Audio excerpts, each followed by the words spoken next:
as Henry comes on up, I have two friends from the Netherlands that are here. Hans, raise your hand. There's the folks. Y'all welcome Hans.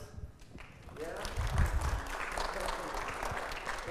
And Niels, y'all welcome Niels. These men have a deep walk with the Lord. I was blessed to meet them at a conference that I went to in Dallas, or in Fort Worth last week, if you can believe that.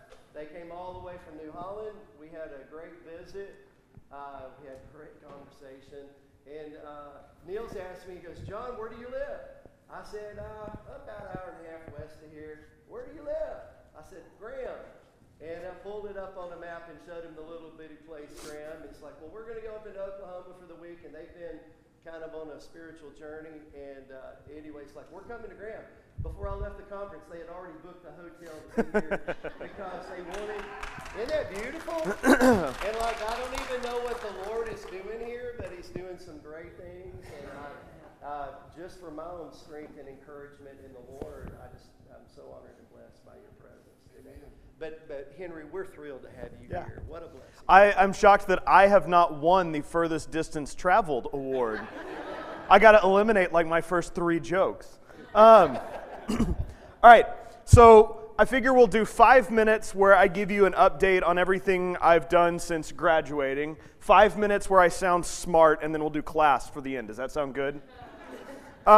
So one, I don't know how well known this is, but Eastside helped put me through school. There was an endowment, maybe still is, I'm not sure, for kids who want to go into ministry, and a little bit of money got sent each way. That helped because Abilene Christian at the time, and maybe they still do, matches a certain amount, up to a certain amount, that a church pays in to help send a kid through school. So what that means is I was able to go through Abilene Christian for far less money out of our pocket than some of my friends did. Now, finished up at ACU, married Lindsay a year and change later. That's my wife. Say hi, dear. Y'all have probably, hold on, actually this will be fun. How many of you have no idea who I am other than the introduction you got? Yeah. Churches turn over, new faces show. Well, I figured you had no idea. Yeah, because even looking around, like there are some people here who I don't know. And some of your faces look familiar, but names are not sticking because I've now been gone essentially since 2005. Because I really didn't come home a whole lot in college. I worked for the university and I did summer internships. So I went to work out of school for Shiloh Road in Tyler, spent a few years out there as the second youth minister on staff at a large church with a large youth group. Went to Altus, Oklahoma for a few years, and that's all I have good to say about Oklahoma. I know y'all may have had a better experience. The weather was unsuccessful in trying to kill us for the 6 years that we were there, and we decided we would move to a place that was in no way like where we grew up. Now we live in Spokane, Washington. I took a job at what was then the Northside Church of Christ in Spokane. I moved in January of 20. If you want to ask the worst possible time to move across the country to a city in which you know no one, January of 20 was it. Because after 2 months, the only context in which I knew any of our church members was this. That was it. That's all I got. We did the COVID thing for 18 months. And then we finally got to get to work. COVID ministry changed things. I think they were really happy they hired me because there wasn't a person in the church that had technological capabilities in any way, form, or fashion. And the first thing I had done when I got there, because they wanted to be able to live stream before COVID hit, was order all of the equipment that we needed. If I had waited 2 weeks, it was all back ordered. So we had everything in place. We hit the ground running. We did some interesting things with that were similar to what a lot of churches did, different in some ways. But when we came back from COVID, we suffered the same thing that churches across the country have. You had a number of people who, after COVID, did not come back. There are any number of reasons, and as somebody who does a significant amount of research as part of my work with churches, I could spill all of that information to you if you wanted, but that's probably not what we need to do for the next 25 minutes. Call me sometime, we'll talk. So instead, we started looking at new opportunities that we had. We are centered in a neighborhood in Spokane, Washington. We are not on a main road in Spokane, which makes us extremely unique. We are a block away from one of the elementary schools. We are well situated to do good in our neighborhood. And We hadn't. We had one guy who started going and volunteering at the school down the street. Post-COVID, one guy became closer to a dozen people. I started an after-school ski program for a couple of the schools in the area, and we started meeting and talking with our neighbors. Through that, we became what I can best describe as a neighborhood church, and we caught the attention of a church around the corner with which we were nearly identical in every way. That would be Sunrise Church of Christ, independent Christian church. So same theology and praxis as us in every imaginable way, except for they had a piano. And we started partnering with them and doing work alongside them in the neighborhood. We hosted a bunch of events together, and across 3 years, we did some joint worship services at their place and at ours, did some stuff like that. Starting in, has it really been a year? Yeah, starting a year ago, we started meeting with our members because more and more people had been asking us questions about merging congregations. We had spent 3 years talking around the subject, nobody really wanting to be the first person to bring it up, and we had members going, hey, are we going to do this? Are we going to do this? Are we going to do this? So we started talking and working on that, and since then have now merged two congregations, maintaining both an instrumental and a cappella tradition. We do both every Sunday, which I know for some of you sounds uncomfortable, and some of you sounds fantastic. Y'all can discuss that later without me here. And that's now what our church life looks like. We've now essentially doubled the number of hands that we have working in the ministry programs we're running. We chose not to sell the building. We cast a vision for neighborhood service, and we've turned the Sunrise building into a neighborhood resource center. Upstairs is an organization that provides household goods, furniture to families transitioning out of homelessness. They do so at no cost. They're a brand new organization that needed space, and we had a building with space. In the basement, we moved our food bank. They are now one of the 3 largest food banks by square footage in Spokane. We put groceries in the hands of 150 families a week. That's what we wanted to do. We looked at the resources that we had and the people that we had, and we said, how can we use this? And it started with a vision that maybe our churches shouldn't be empty throughout the week. So we also have a women's chorus that meets at our building on Mondays. I think they pay us rent. If they pay us rent, it's not much, like $25 and some leftover donuts. But those leftover donuts are really nice on Tuesday mornings. We have a woman who teaches violin and viola that uses one of our children's room wings, or classrooms. We have a Girl Scout troop that meets there. We now have a Wednesday night program dedicated just to 4th through 7th graders, the vast majority of which are neighborhood kids whose parents don't come to church. We get them to church when we do a special event. It has been really awesome to watch a church reimagine what it can do and to be a part of that process.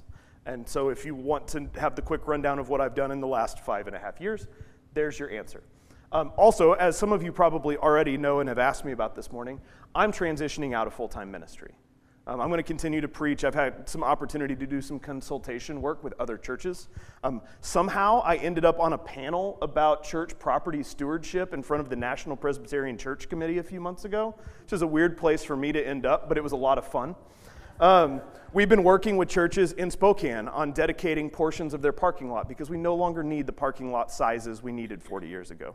Taking some of those and building low-end market rate housing to help alleviate a significant need our community has, which is that there is simply not enough housing, and so the price of housing is outrageous.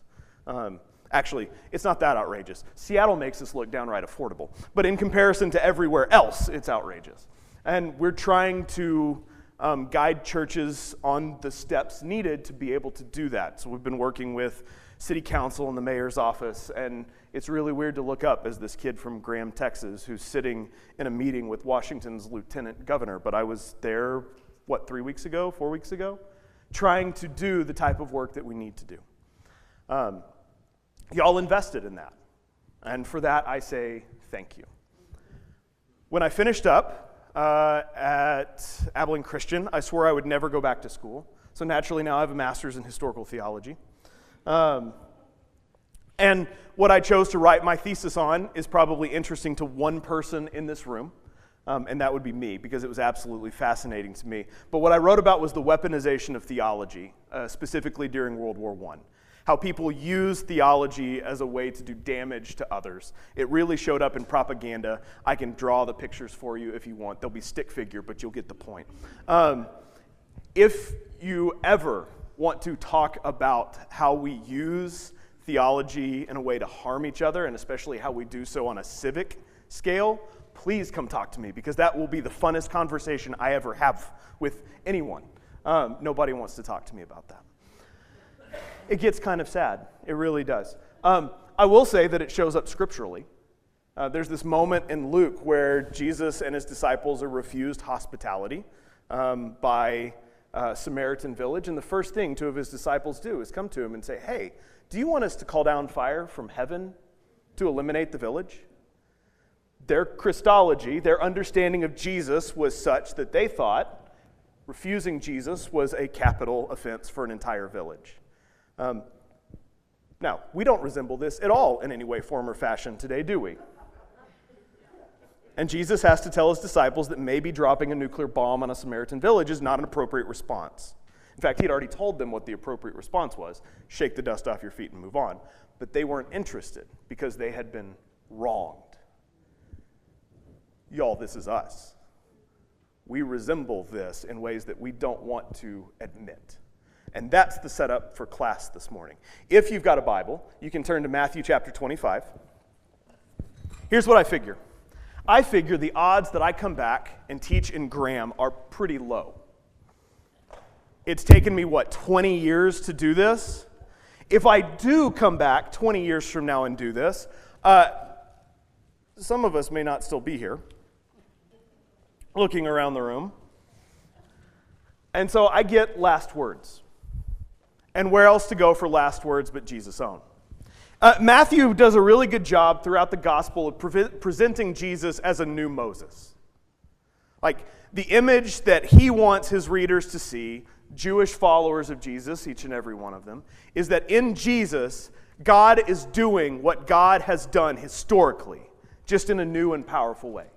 And as Moses led Israel out of Egypt, so Jesus will lead the people out of the bondage of law. That's essentially the idea. So, Jesus is born under threat. Moses is born under threat. Moses has to come out of Egypt. Jesus has to come out of Egypt, where his family fled to ride out Herod's whole murdery thing. Then Moses stands on the side of Sinai and delivers the law. Jesus stands on the Mount of Olives and delivers the Sermon on the Mount. And Luke, the same thing as the Sermon on the Plain. Matthew wants to make sure that it comes from a mountainside, that wisdom is shared, similar to Moses. And then, by the time we get to the end of Matthew's gospel, we get a farewell address. The same thing we get in Deuteronomy from Moses. Almost 3 chapters of uninterrupted speech from Jesus, with the followers who are with him, letting them know what's going to be necessary from them as they move forward without Jesus. Same idea. And as Jesus winds down those words shortly before he's arrested, he gives his disciples the measuring stick of faith. Which is hard because faith is a difficult thing to measure, right? Self-reflection is probably the best thing that we've got to measure our own journey of faith, and we're not always real good at self-reflection. Sometimes we don't see ourselves as clearly as we should, or worse, we do, and then we ignore it because it hurts. Jesus is providing his disciples a way by which they can see whether or not they are doing what they have been called to do. And it's stark, and it's challenging, and probably most difficult to us who have been historically a people of doctrine is that it includes absolutely no doctrine whatsoever. Instead, it goes like this. 25, starting in verse 31.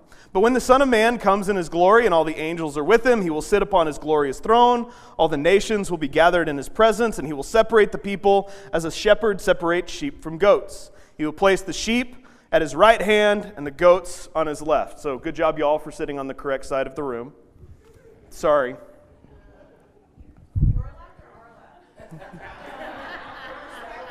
If I turn around this way, I change how things go. Then the king will say to those on his right, "Come, you who are blessed by my Father, inherit the kingdom prepared for you from the creation of the world. For I was hungry, and you fed me. I was thirsty, and you gave me drink. I was a stranger, and you invited me into your home. I was naked, and you gave me clothes. I was sick, and you cared for me. I was in prison, and you visited me."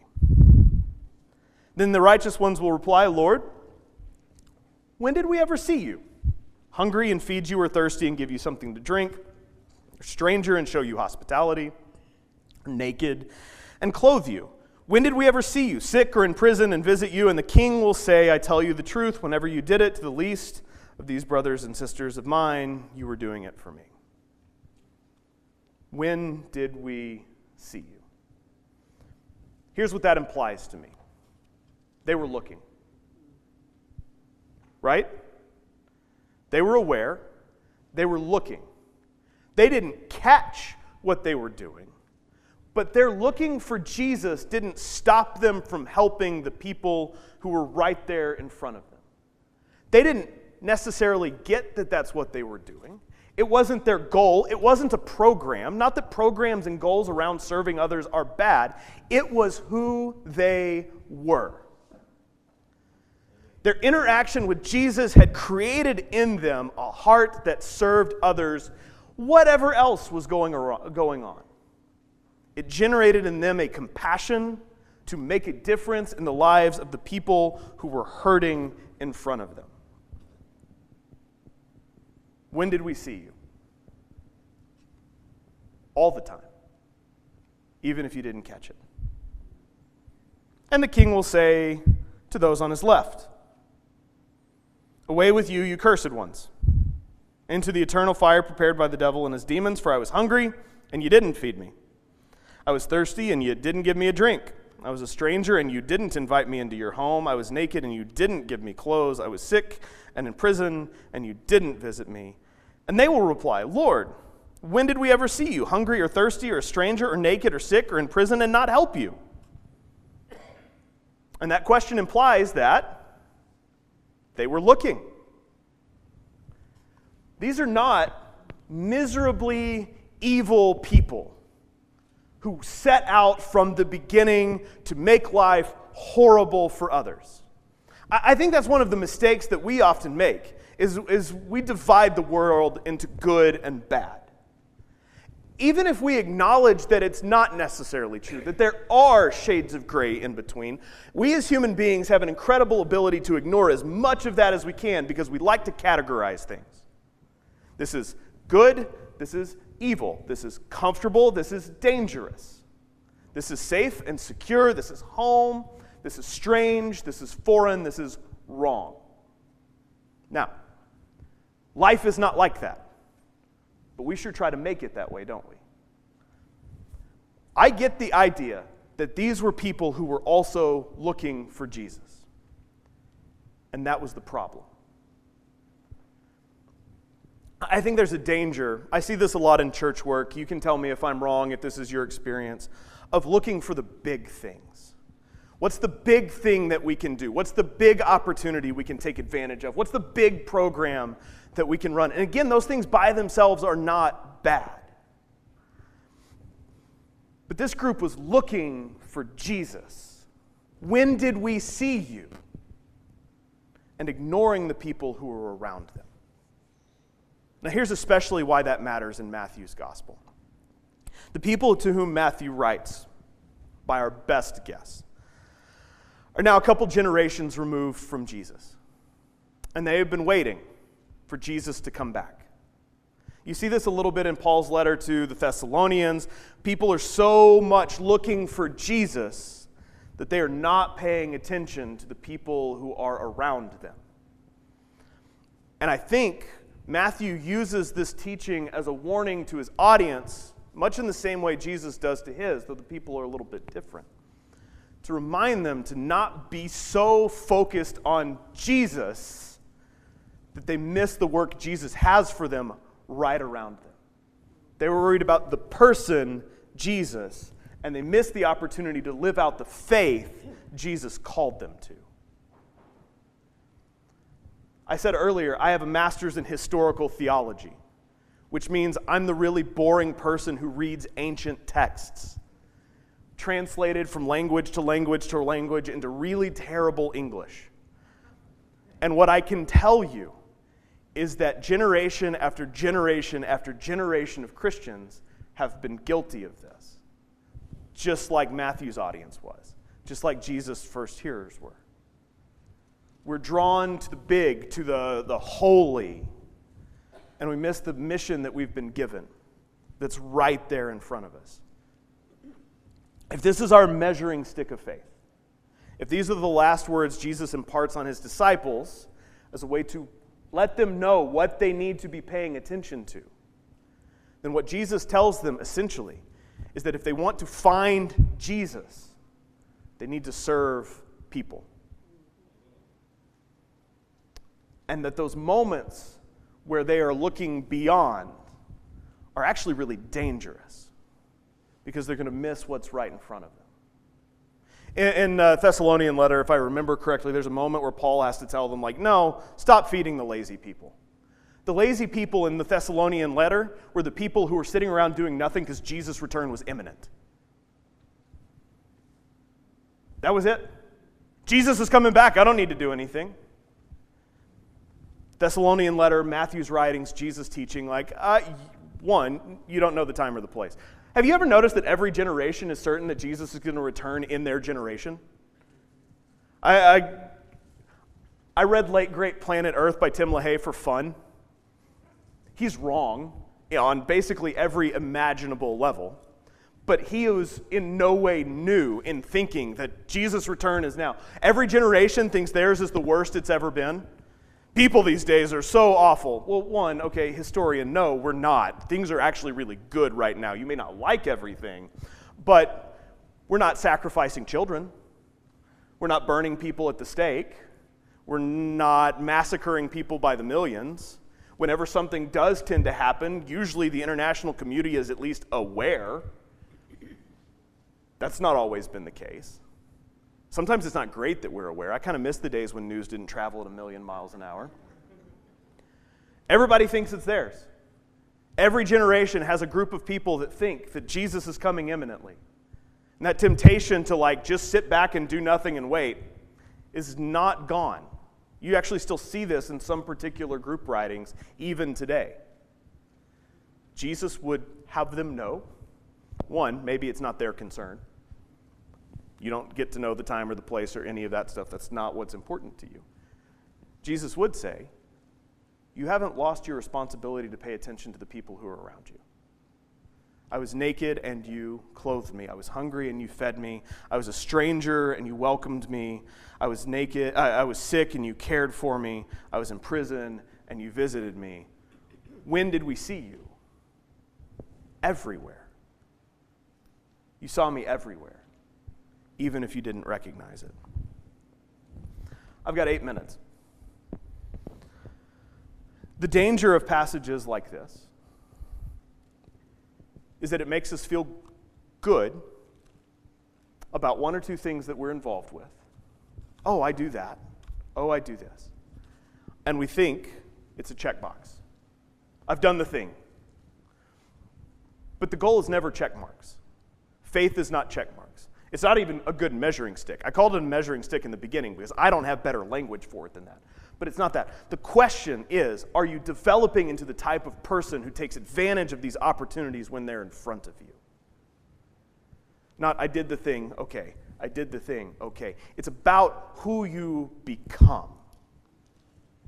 What's at the heart of how you live? The other way you can ask this question is, do you see people? Luke 7, Jesus is at this guy Simon's house. And this woman causes a scene. How many of you are familiar with this story a little bit? She stumbles in and starts crying on his feet and wiping them with her hair. So I'm with Simon, I would be really uncomfortable. This would be a strange, strange dinner party, right? You think you kind of have the space to yourself. Simon may not be inviting you over for dinner for the best of reasons.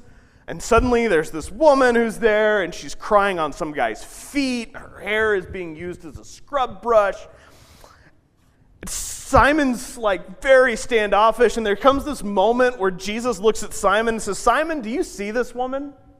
Which is like the most obvious question on the face of the earth, right? How could you not see this woman?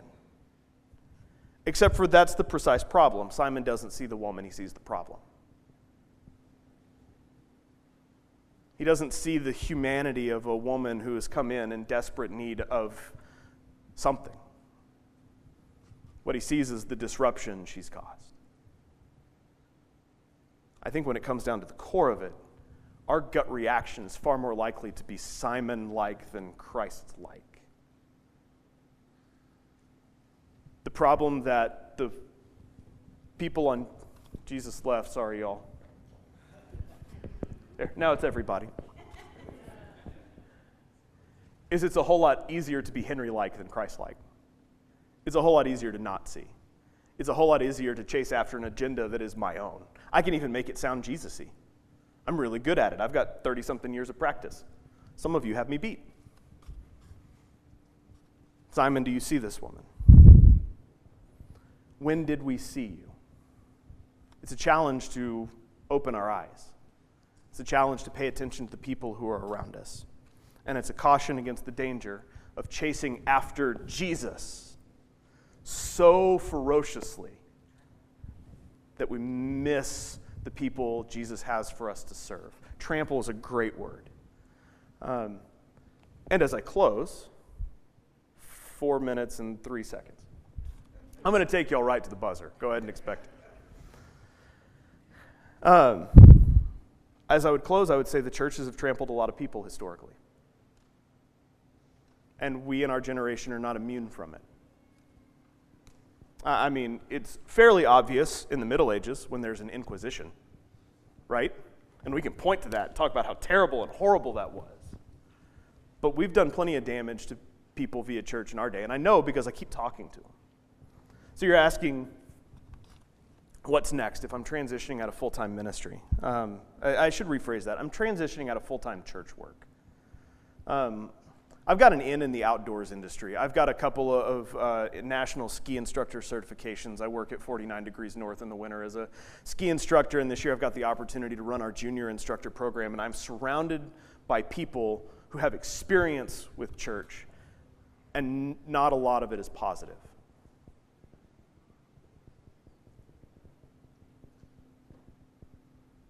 Now, that's not to say that the church is always in the wrong, but we also can't say that we're always in the right. Somewhere between those two poles is reality. And these are the people that are my friends. And I hear their stories, and very often I can't answer them. Not satisfactorily. Because they're the stories of the people who were vulnerable and got run over.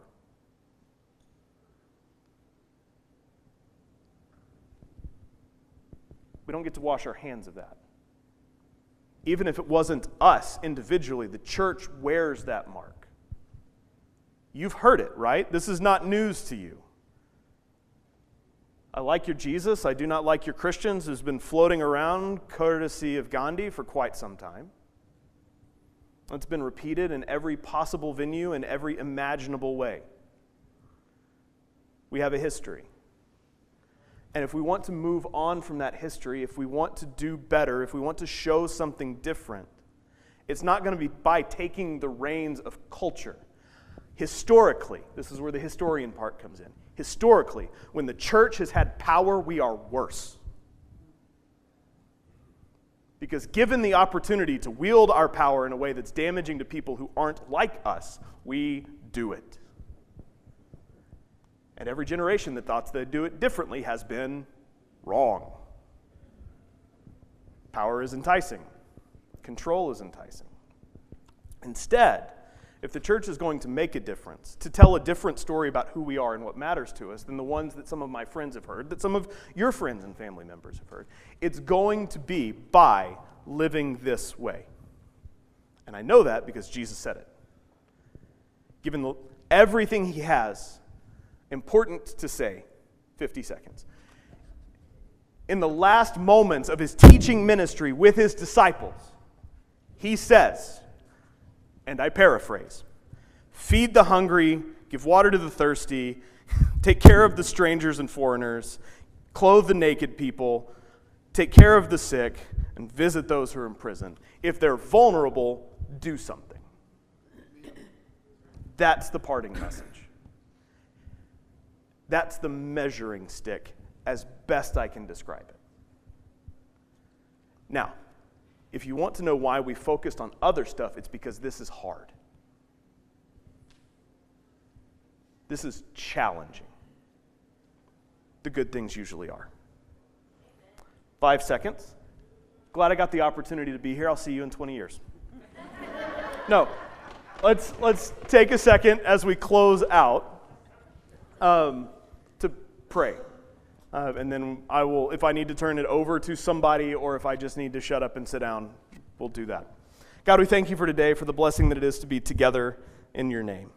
I pray for this church community as they are involved with their neighbors, that they see the opportunities that are in front of them to serve and to give, not just in programs, but in daily life. As they do ministry in this community, I pray that they would take care of the vulnerable ones in their midst. It's our prayer in Jesus' name. Amen. Nice job, Henry. You're just missing, folks.